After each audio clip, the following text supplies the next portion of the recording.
For years, we've all been told the same thing about Rolex: be patient, build a relationship, get on the waiting list. It's repeated so often that people accept it as fact. Before you skip this video, understand one thing. Everything you've been told about buying a Rolex is wrong. There is no waiting list, no hidden queue, no fair order. And if you've ever been told to just be patient, you are never being delayed. You are being evaluated. Here's what actually happens when you walk into a Rolex boutique.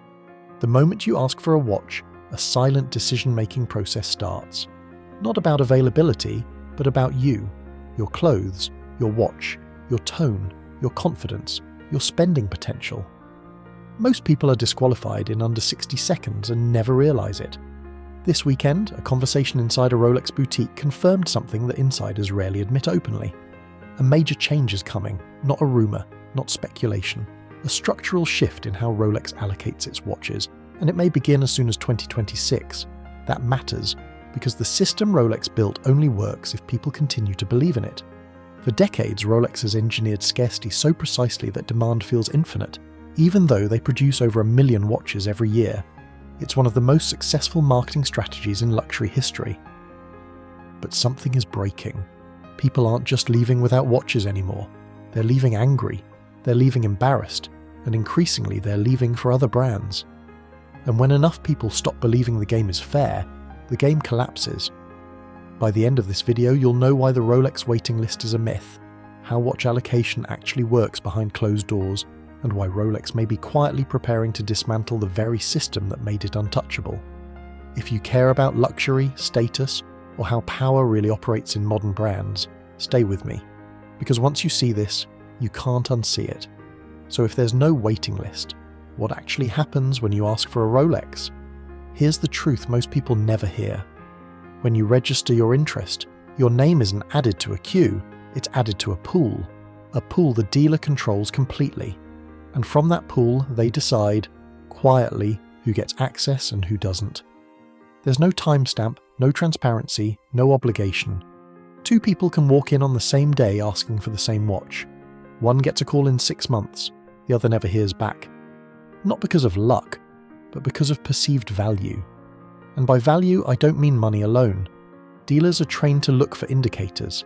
Have you bought before? Are you likely to buy again? Are you flexible? Are you willing to build a collection? Do you seem influential? Are you easy to manage? The watch you want matters less than the customer they think you are. This is why so many people say the same thing after visiting a Rolex boutique. I just felt judged, because you were. And once you realize that, a lot of strange behavior suddenly makes sense. Why you're offered a watch you didn't ask for, why you're encouraged to consider something else, why certain models seem to magically appear, only if you're willing to compromise. This isn't about availability, it's about qualification. Unofficially, many insiders believe dealers operate under a logic known as the gatekeeper model. Desirable watches don't unlock access on their own. They're rewards, given after you prove willingness to buy less desirable pieces first. It's not a waiting list, it's a test. And here's where things get uncomfortable. Imagine walking into any other luxury brand, cars, fashion, jewellery, and being told you can't buy the product you want unless you buy something you don't want first. That would be unacceptable. Yet in the Rolex world, it's treated as normal, even prestigious. But the cracks are starting to show. I receive messages constantly from people who didn't just leave empty-handed. They left disrespected. Birthdays, anniversaries, milestones. People ready to spend life-changing money, made to feel like they didn't belong. And when that happens enough times, something dangerous starts to happen. People stop caring. They stop believing the myth. And belief is the only thing holding the system together. Because here's the part that rarely gets discussed. Rolex does not survive on watchmaking alone. It survives on perception, on desire, on the idea that access must be earned. But when earning feels humiliating instead of aspirational, the spell breaks. And this is why what's coming next matters. Because Rolex knows this. They're already quietly revoking dealer licenses. They're watching customer sentiment shift. And they're experimenting with new models, new positioning, and potentially new allocation strategies. What looks like confidence on the surface may actually be preparation. And in the next part, I'll explain why Rolex's recent design and product decisions, especially one specific model, may be signaling the biggest change in decades, Stay with me. To understand why this system may be changing, you have to look at what Rolex has been doing quietly, not what they've been saying publicly. On paper, everything looks fine. Rolex is still the most powerful name in watches. Demand still exceeds supply. Prices remain strong. But beneath that surface, the behavior has shifted. For years, Rolex releases followed a familiar pattern: incremental changes, new dial colors, subtle metal variations, small refinements, enough to keep collectors engaged, but never enough to disrupt the hierarchy. Then something changed. In 2025, Rolex introduced an entirely new model. Not a variation, not a reissue, a clean sheet design, new case architecture, new bracelet, a technically ambitious movement. This wasn't a cosmetic update, it was a strategic one, and brands don't make moves like that unless they're preparing for a different future. Because here's the uncomfortable truth. The current Rolex allocation system only works if demand stays emotionally inflated. Not rationally justified, emotionally charged. But emotion is volatile. According to industry estimates, Rolex produces roughly 1.2 million watches per year. That's more than any other Swiss luxury brand. Scarcity, in this context, is not a production problem. It's a distribution choice, and distribution choices are only sustainable if customers tolerate them. Lately, they're not. You can see it in behavior, buyers walking out and purchasing competitors immediately. Longtime Rolex fans quietly shifting to brands that offer transparency and respect. Younger buyers questioning why a luxury purchase feels like a job interview. This is something Rolex has never truly faced before, because in the past there was nowhere else to go. Today, there is. High-quality alternatives exist at every level.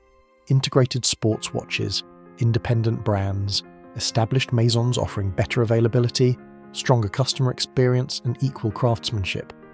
Which creates a dangerous equation. If the product is excellent but the experience is hostile, loyalty erodes. And Rolex knows this. That's why dealer behavior is suddenly under scrutiny. That's why licenses are being revoked. That's why internal standards are tightening. These aren't isolated incidents, they're pressure valves, because once belief cracks, it spreads. The entire Rolex ecosystem, resale values, dealer leverage, brand dominance, rests on one assumption: that people will continue to accept being told no indefinitely. But what happens when no turns into never mind? That's the question Rolex appears to be preparing for. And in the next section, I'm going to explain why the most dangerous moment for Rolex isn't falling demand, but losing control of the narrative. Because once customers stop believing the myth, scarcity stops working. And when scarcity stops working, everything changes. So here's the reality, stripped of myth, marketing, and prestige. Rolex didn't lose control because they make bad watches. They lost control because they made access feel personal, and rejection feel intentional. For decades, the brand benefited from a simple equation. People believed that patience would eventually be rewarded, that if you waited long enough, behaved correctly, bought the right things, and said the right words, you would be chosen. But once enough people realized that patience isn't the deciding factor, perception is, the system starts to rot from the inside. Because when customers feel evaluated instead of welcomed, scarcity stops feeling luxurious and starts feeling hostile. And here's the part that really matters. Rolex doesn't just sell watches, it sells trust. Trust that the product is exceptional. Trust that it will hold value. Trust that the brand stands above the noise. But trust is fragile. It takes decades to build and only a few bad experiences to fracture.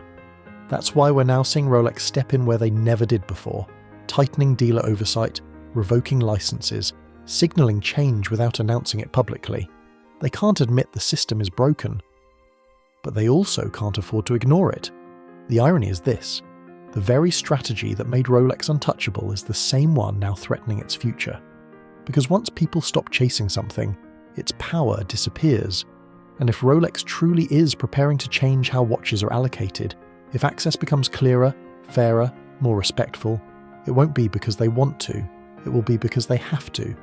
So the real question isn't whether the Rolex waiting list exists. The real question is how long people are willing to pretend it does. Now, I want to hear from you.